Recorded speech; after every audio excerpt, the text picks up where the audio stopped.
네, 안녕하세요. 유현태입니다. 지금 찍어가지고 올렸는데 그 소리가 울린다고 해서 보니까 설정이 하나가 잘못되어 있네요. 그래서 다시 찍어가지고 빨리 끝내도록 가도록 하겠습니다. 오늘 이제 준비한 리뷰는 인천 유나이티드 대 포항 스틸러스의 경기입니다.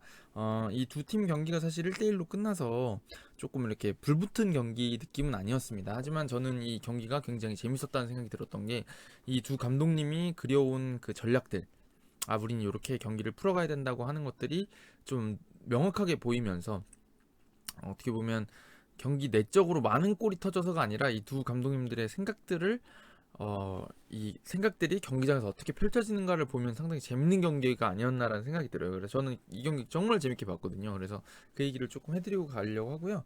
만약에 이렇게 된다 그러면 이제 좀 경기 보실 때 이거 감독들이 오늘 왜 이런 생각으로 나왔지라고 하는 거를 좀 같이 이해할 수 있지 않을까라는 생각에서 네, 좀 재밌지 않을까 싶습니다. 네. 자, 제가 먼저 하려고 하는 거는 이제 인천 쪽 얘기입니다. 인천은 사실은 지금 이번 시즌 내내 사실은 그 조금은 수비에다가 무기를 두고 경기를 치르고 있죠. 시즌 초반에는 조금 더 뭐 포백도 그 조성 감독님께서도 좀 포백 고민도 하셨다고 하고 조금 공격적인 쪽에다 무기를 두고 가지 않나 싶었는데 그게 아무래도 조금은 한계가 있었던 것 같아요.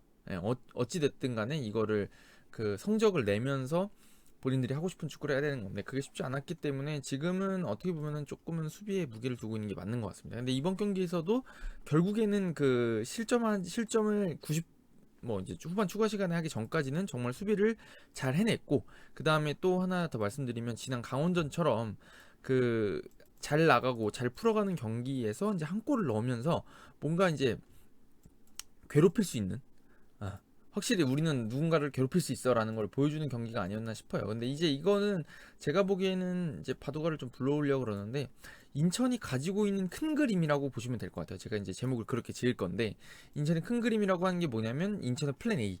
이번 시즌 인천이 그 생존왕 그런 잔류왕 뭐 이런 거 좋죠. 생존하고 잔류하는 건 좋은데 이제 그거 시즌 말에서야 그런 면모가 드러난다고 했던 거를 고치기 위한 것들을 인천이 이제 어떻게 고민하고 있는가에 대해서 이제 지금 말씀드리려고 하는데 지금 어찌됐든 인천은 수비를 단단히 하고 굉장히 많이 뛰고 하는 축구에다가 무게를 두고 있는 것 같아요. 그래서 그 얘기를 조금 해드리려고 그러는데 자, 뭐 이제 531이잖아요. 541이잖아요. 뭐 이번 541, 뭐 532 왔다 갔다 하는데 중요한 거는 사실은 이 파이브백인 것 같아요. 파이브백에서 제일 중요한 건 이 풀백 선수들 양쪽 윙백 선수들이 움직임이 중요한데 지난번 울산하고 0대0으로 비겼던 경기를 잘 보시면 공격적인 경기가 될 때는 오직 선수나 뭐 왼쪽이나 오른쪽에서 풀백들이 윙백들이 많이 올라옵니다. 근데 그게 안 될 경우에는 굉장히 좀 이렇게 수비적으로 단단하게 경기를 하려고 하는 건데 이번 경기 잘 생각해 보시면 정동윤이나 뭐 오재석이나 올라온 게 잘 생각이 안 나죠. 득점 장면에서 올라와 있었습니다만 경기 전체적으로 봤을 때는 그렇게 많이 올라오는 상황이 아니었는데 그거는 인천이 포항이 가지고 있는 아기자기한 공격적에 대한 그런 어떤 견제가 분명히 들어 있었다는 생각이 들고 그 얘기가 이제 경기 끝나고 나서 김기동 감독님이 이제 인천처럼 파이브백을 내려서는 팀을 상대로는 이 공간 찾기가 힘들다라는 얘기를 했던 거기 때문에 그거는 인천이 포항이 잘하고 싶고 하고 싶어하는 거를 확실히 막았다라는 어떤 그 조성환 감독님의 큰 그림이 맞아들었다라고 표현을 할 수가 있을 것 같아요. 네. 그리고 이제 여기서 제 큰 그림을 하나 더 말씀드리고 싶은 게 뭐냐면 저는 이번 경기를 보면서 굉장히 강원전 생각이 많이 났습니다. 강원 FC 경기가 그 경기에서 김도혁 선수가 올라와서 지금하고 비슷한 이번 경기하고 비슷한 위치였죠. 거기서 왼발 슈팅으로 득점을 하게 됐는데 잘 생각해 보시면 김도혁이라는 선수를 생각해 보시면 이 골이 참 의외일 거예요. 저는 의외거든요. 왜냐면 의외지만 의외가 아니죠. 왜 의외일 거라고 생각하냐면 김도혁 선수가 사실은 굉장히 활동량이 많고 많이 뛰는 선수고 특히나 옆에 있는 파트너가 아길라르기 때문에 김도혁 선수는 수비적인 임무를 많이 해줄 것 같잖아요. 근데 꼭 득점하는 장면에서 나타납니다. 그것도 어디서? 뭐 여러 데서 중거리 슛 막 30m 때린 게 아니잖아요. 꼭 페널티 박스 안에 있어요. 근데 이때를 잘 보시면 아길라르는 없죠. 김도혁만 올라와 있죠. 그걸 생각해 보시면 이게 뭐가 차이가 있는지를 아실 거예요. 예. 보통 아길라르가 위에 있어야 될 것 같은데 김도혁이 안에 들어가서 뭔가 일을 친단 말이죠. 저는 이제 이게 어떻게 된 거냐고 생각하냐면 큰 그림이 일단 수비를 단단하게 하잖아요. 인천 그 큰 그림이. 근데 골을 넣으려 그러면 앞으로 가야 돼요. 어쩔 수 없이 골은 여기서 나는데 인천은 여기 있을 수밖에 없다고요. 그럼 어떻게 해야 되느냐? 기회가 났을 때, 무고사가 한번 지켜줬을 때, 혹은 이번 경기는 물론 강원전은 역습이었고 이번 경기는 골킥이었습니다. 골킥일 때는 어떻게 되죠? 골킥을 높이 멀리 찰 수 있으니까 수비 라인을 다 올릴 수가 있어요. 일괄적으로. 이게 왜 그렇게 되냐면 이제 골킥 찰 때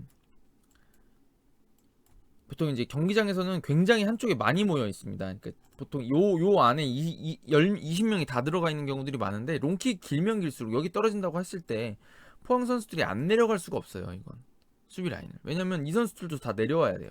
왜냐면 일단 머리 맞고 떨어지면 세컨드 볼 싸움을 해야 되는데다가, 또 하나 생각해 보시면 여기서 만약에 이 선수가 이겼어요. 여기다 공을 차줘도 다 옵사이드잖아요. 그죠? 그러니까 다 이쪽에 따라오게 돼 있거든요. 그런 상황이니까 라인을 높일 수 있는 몇 안 되는 기회인데, 그 포항의 그 공격적인 축구에 대해서 그 찬스를 잘 살린 거죠. 그래서 그 경기 이 득점 장면 전에를 잘 보시면 김도혁 선수가 굉장히 앞쪽으로 많이 움직여요. 라인 올라왔다 이거죠.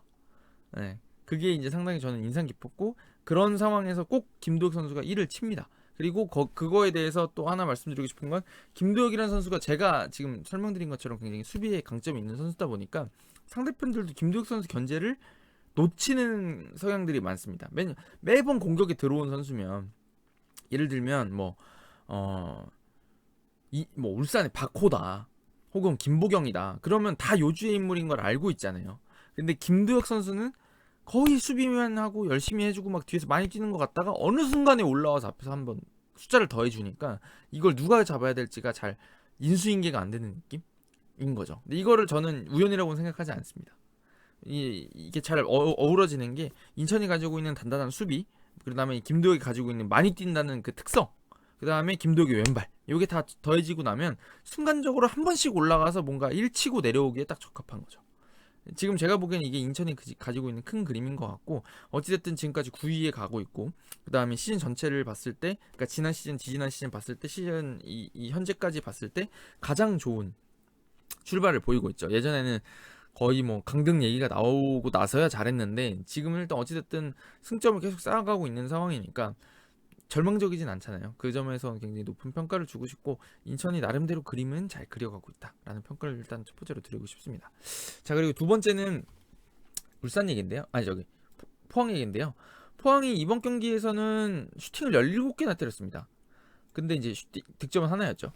요거를 나쁘게 봐야 될까 좋게 봐야 될까라는 생각이 좀 드는데, 저는 굉장히 좋게 보고 싶습니다. 사실은 제 김기동 감독님 좋아해서가 아니라 저는 일리가 있는 전술이라고 생각하는데, 이 전술이나 전략이라는 게 꼭 항상 다 100% 맞는 답은 아니잖아요. 이기면 맞는 답이죠. 이기면 맞는 답인데 비기거나 지면 틀린 답이라고 한단 말이에요. 근데 이제 저는 이제 항상 평가드리는 게, 이게 일리가 있느냐, 이게 쓸만한 전술이었냐는 얘기를 많이 드리는데, 저는 여기서는 상당히 괜찮았다라는 생각이 들어요. 그러니까 그 얘기를 설명을 드릴 건데, 슈팅이 17개나 쏜 이유는 중거리 슛이 많았어요. 이번 경기에서 거의 페널티 박스 안에 들어가는 거는 머리 쪽으로 보내서 그냥 뭐 타시나 누가 이제 헤딩 슛 하는 것 정도였고, 세트피스에서 그걸 제외하고 나면 대부분의 슈팅들이 인천의 페널티 박스 앞에 정면에서 나옵니다. 신진호나 뭐 크베시치나 이런 선수들이. 그리고 이제 측면에 돌파하더라도 이 안쪽에다가 붙여주는 것보다 이쪽으로 내주는 패스들이 많아요. 측면 돌파 성공하더라도, 예를 들면 뭐 팔라시오스가 드리블 돌파를 하면 전체적으로 수비 라인이 다 따라 내려가잖아요. 이런 식으로 여기 한 명 붙어 있으면 이쪽 뒤에 움직이는 선수한테 주거나, 아니면은 뭐 이쪽에 따라오는 선수를 이용해 가지고 요렇게 해서 이쪽을 많이 쓰는 이 포켓이라고도 하는데, 이 페널티 박스 앞에 정면 요 공간을 상당히 적극적으로 활용하고 여기서 중거리 슈팅이 많았죠. 포항이 근데 따지고 보면 중거리 슈팅을 못 쏘는 팀은 아닌데 이렇게까지 적극적으로 많이 쓰지 않거든요. 더 많이 만들거든요. 더 많이 만드는 팀인데, 이번 경기에서 쓴 이유는 그 경기 끝나고 보니까 김기동 감독님이 파이브백을 서버리면 공간이 안 난다는 얘기를 하셨더라고요. 그거에 대한 어떤 대비가 아니었나라는 생각이 듭니다. 여기다가 이렇게 중거리 슛을 많이 때리다 보면 이 선수들이 이제 끌려 나오죠. 수비가 중거리 슛 한두 번 맞으면 위협적인 거 들어가면 이제 나올 수밖에 없으니까, 그러면 이제 여기 있는 선수들이나 동료들이 편해지는 효과가 있으니까 그걸 하나 노린 것 같고, 일단 첫 번째 직접 득점이겠지만 두 번째는 그런 걸 노린 것 같고, 그 다음에 이런 식으로 중거리 슛을 때리다 보면 물러서지를 못하니까, 물러서지 못하게 내려놓고 그럼 조금이라도 여기를 쓰겠다는 목적이 있었던 것 같아요. 그리고 이번 경기에서는 이 중거리 슛과 함께 많이 썼던 게, 보통 포항이 대체로 많이 쓰는 게 이제 아기자기한 패스 전개를 상당히 좋아하는 편이잖아요. 그런데 여기서는 이번 경기에서 이수빈 선수나 신진우 선수가 이쪽 뒤쪽에다가 그냥 단번에 넘겨주고, 여기다가 이렇게 팔라시오스가 들어오는 장면들, 혹은 전민광 선수가 들어오기도 하고, 이 측면에 있는 선수들이 측면에 그냥 머물러 있는 게 아니라 이쪽 중앙 쪽으로 잘라 들어오고 한 번에 넘겨주는, 어떻게 보면 확률이 좀 떨어지지만 다이렉트한 공격들을 많이 시도합니다. 왜냐면 저는 이것도 좋았다고 생각하는 게, 이 가운데 들어오면 뭔가 안 풀려요. 너무 사람이 많아요. 그러니까 여기를 생략하더라도 이 뒤를 넘겨보겠다. 왜냐면 이쪽은 좀 편하니까, 수비적으로 내려가 있으니까 이거를 준비해 온 것 같아요. 저는 이것도 포항이 인천에 맞춰서 저는 이걸 작은 그림이라고 표현하고 싶은데, 포항의 전체적인 큰 그림은 이거보다 훨씬 세밀하게 하는 걸 좋아하지만 이번 경기에 맞춰서 조금 다른 수정된 답안지를 가지고 온 거죠. 해답지를. 하지만 이번 경기 싹 막히지는 않았던 것 같아요. 왜냐면 이거는 저는 결과에만 문제라고 생각하는데, 과정은 괜찮았으나 이 골이 들어가지 않고 중거리 슛 쪽에서 핀시가 되지 않으니까 역시 경기가 좀 어려워졌던 것 같고, 하지만 이 포항이 가지고 있는 이 해답에 풀어가는 방식은 나쁘지 않았다고 생각합니다. 특히나 이제 제가 여기서 설명드리고 싶은 거는, 그 포항이 이번 시즌에 굉장히 많은 변화가 있었잖아요. 특히나 이제 중앙 쪽에 다 바뀌었잖아요. 일류첸코, 팔로세비치, 최영준, 그 다음에 이제 중앙 수비수까지 다 바뀌었고, 그러니까 이 중앙 쪽에서 어떻게 보면은 연계 플레이를 아주 지난 시즌만큼 수준 높게 풀어갈 만한 선수들이 많이 없죠. 그리고 타시가 일루첸코보다는 좀 덜 딱딱한 느낌이고, 그런 것들이 있다 보니까 이쪽 페널티 박스 안에서 여기서 뭔가 싸워서 버리기에는 크베시치도 팔로세비치보다는 1대1이 뭔가 기술적이면 좀 약한 느낌이고, 하다 보니까 여기서 뭔가 이 페널티 박스를 만들어가는 것보다는 과감하게 시도해서 차라리 슈팅 쏘고 뭐 코너킥을 얻어내든, 혹은 뭐 반칙을 얻어내든, 혹은 아웃이 되더라도 다시 수비를 하면서 나올 수 있게 이렇게 준비를 해온 것 같습니다. 그리고 또 하나 더 말씀드리고 싶은 게, 이렇게 과감하게 시도를 하니까 라인이 높아질 수밖에 없잖아요. 그래서 파울을 엄청 적극적으로 합니다. 전방 압박을 끈더라도, 이런 거를 이제 과르디올라가 쓸 때는 이제 택티컬 파울이라고 하죠. 전술적 반칙 이렇게 얘기를 하는데, 부상을 입히려고 하는 게 아니라 경고를 좀 받더라도 나오는 거는 끊고 내려가서 수비를 하겠다고 하는데, 이런 점에서도 저는 포항이 이번 경기를 상당히 잘 풀었다고 생각합니다. 마침표는 찍지 못했지만. 그래서 저는 인천의 큰 그림도 좋았고, 포항의 작은 그림도 참 좋지 않았나라는 생각이 들어요. 그래서 이 경기가 저는 정말 재밌었던 경기 같고, 이 감독들의 수싸움이 참 재밌었던 것 같습니다. 하나 빼먹었는데 설명을 해야 되겠죠. 하나 빼먹는 것 중에 하나는, 포항이 이제 후반으로 갈수록 이걸 되게 많이 썼어요. 이쪽에서 이렇게 넣어주는, 이 풀백들이 돌아나가거나, 요렇게 이제 그 강상우 선수 쪽으로 하나 들어갔던 패스들도 있었고, 오른쪽에서도 이렇게 하나 있었는데, 요 스루 패스들이 안 먹힌다는 게 뭐냐면, 제가 이제 설명드리려고 하는 게, 그 김기둥 감독님이 인터뷰에서 말했던 파이브백을 쓰면 공간이 없다는 게 뭐냐면, 제가 여기 한 명 없다 그러면, 제가 여러 번 설명드리지만, 요렇게 간격이 나 있으면 이 패스가 이렇게 들어가거든요. 이렇게 들어오면, 그죠? 근데 여기가 한 명이 들어와서 이렇게만 바뀌면 이게 안 들어가요. 아까 들어가던 게 안 들어가게 생겼죠. 벌써 느낌이 다르죠. 네, 요겁니다. 이 파이브백을 서는 이유가. 그래서 이 인천을 만나는 팀들은 대체로 울산도 마찬가지고, 요 파이브백을 어떻게 허물어야 되는가가 상당히 중요한 상황입니다. 그리고 인천 같은 경우는 사실은 이번 시즌에 좀 그러니까 많은 실점한 경기들이 좀 있죠. 5실점한 경기도 있고 3실점한 경기가 3번인데, 그 경기 특징이 뭐냐면 실점을 빨리 하면 좀 무너지는 경향이 있습니다. 그래서 저는 지금 이 인천이 가지고 있는 큰 그림, 일단 버티고 순간적으로 기회 봐가지고 올라가자, 도요가 올라가서 하나 하고 와, 요게 상당히 좀 적절한 전략이 아닌가라는 생각이 듭니다. 네, 그래서 이런 경기들이 저는 좀 재밌어요.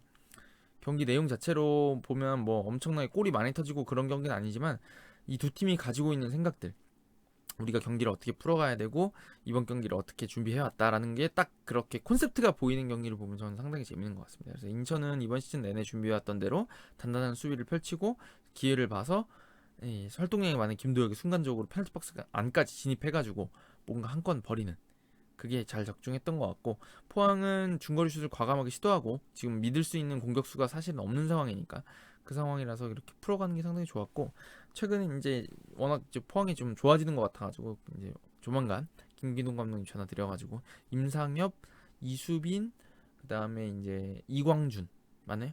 네, 그 다음에 이제 새로 들어왔던 김성주까지. 제가 보기에는 안 맞을 것 같은 혹은 될까 싶은 그런 취약 포지션들을 굉장히 잘 메우고 있는 것 같아가지고 거기에 대해서 좀 질문드리고 좀 심도 있게 펑 얘기는 조금 더 나중에 한번 해보도록 하겠습니다. 자, 이렇게 녹화 마치면 될 것 같고요. 이거는 녹화 제대로 됐겠죠. 여기까지 안 되면은 그냥 없는 셈 치겠습니다. 네. 이거 마이크가 이 스피커랑 마이크가 녹음이 되는데 이 컴퓨터에서 나오는 소리까지 같이 들어가가지고 이게 이렇게 하울링 같이 됐었어요. 그래서 그게 잘 해결이 돼야 될 텐데 어찌됐든 자 이렇게 하고 마무리하고 가도록 하겠습니다. 다음 경기도 뭐 제가 재밌는 경기 있으면 또 리뷰하러 오도록 하겠습니다. 여러분 네, 감사합니다.